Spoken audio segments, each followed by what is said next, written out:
पवित्र बाइबल का वचन पढ़े और सुने जाने पर प्रभु यीशु मसीह आपको और आपके परिवार को आशीष दे। पवित्र बाइबल यहोशू की पुस्तक का 9 अध्याय वचन 1 से 27 यह कहता है।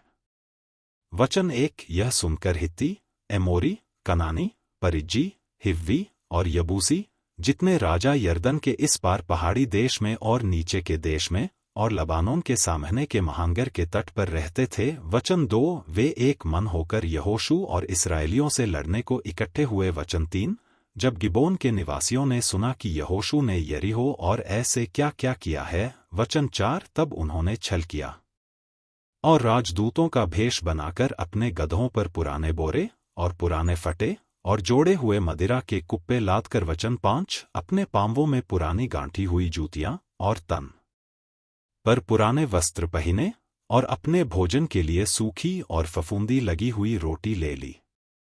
वचन 6 तब वे गिलगाल की छावनी में यहोशू के पास जाकर उससे और इस्राएली पुरुषों से कहने लगे, हम दूर देश से आए हैं, इसलिए अब तुम हमसे वाचा बांधो।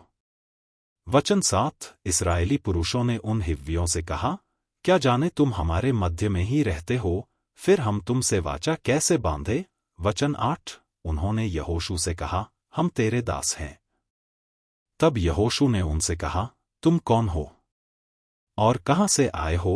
वचन 9 उन्होंने उससे कहा, तेरे दास बहुत दूर के देश से तेरे परमेश्वर यहोवा का नाम सुनकर आए हैं, क्योंकि हमने यह सब सुना है, अर्थात उसकी कीर्ति और जो कुछ उसने मिस्र में किया। वचन 10 और जो कुछ उसने एमोरियों के दोनों राजाओं से किया जो यरदन के उस पार रहते थे, अर्थात हेशबोन के राजा सीहोन से और बाशान के राजा ओग से जो अश्तारोत में था।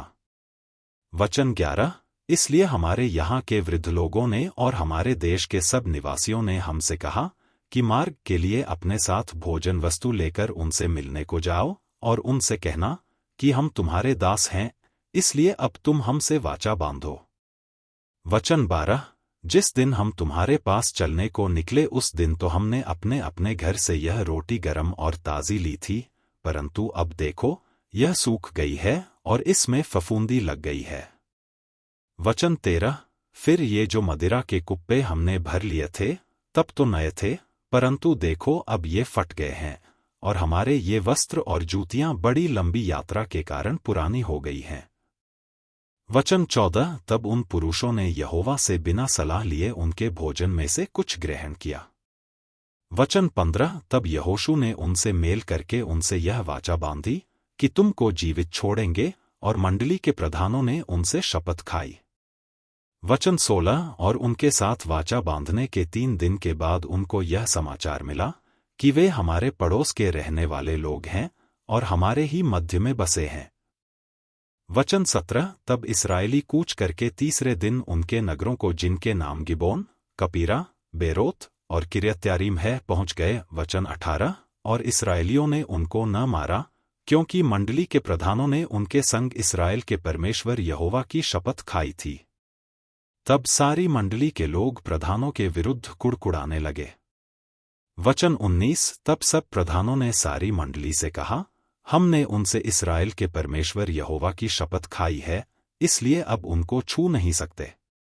वचन 20 हम उनसे यही करेंगे कि उस शपथ के अनुसार हम उनको जीवित छोड़ देंगे, नहीं तो हमारी खाई हुई शपथ के कारण हम पर क्रोध पड़ेगा। वचन 21 फिर प्रधानों ने उनसे कहा, वे जीवित छोड़े जाएं। सो प्रधानों के इस वचन के अनुसार वे सारी मंडली के लिए लकड़हारे और पानी भरने वाले बने। वचन 22 फिर यहोशू ने उनको बुलवाकर कहा, तुम तो हमारे ही बीच में रहते हो, फिर तुमने हमसे यह कहकर क्यों छल किया है कि हम तुमसे बहुत दूर रहते हैं।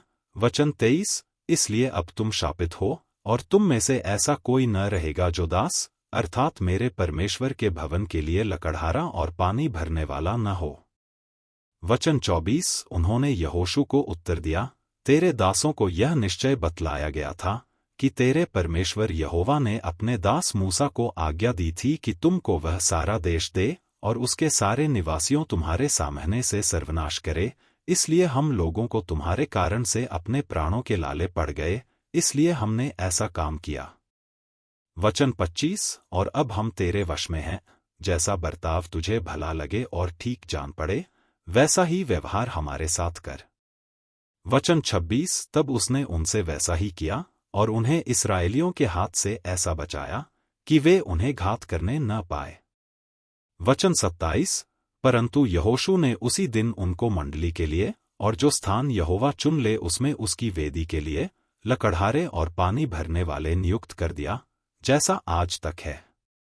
यदि आप विश्वास करते हैं तो यह वचन सभी विश्वासियों को भेजें और इस चैनल को प्रभु यीशु मसीह के नाम से सब्सक्राइब करें और आशीष प्राप्त करें।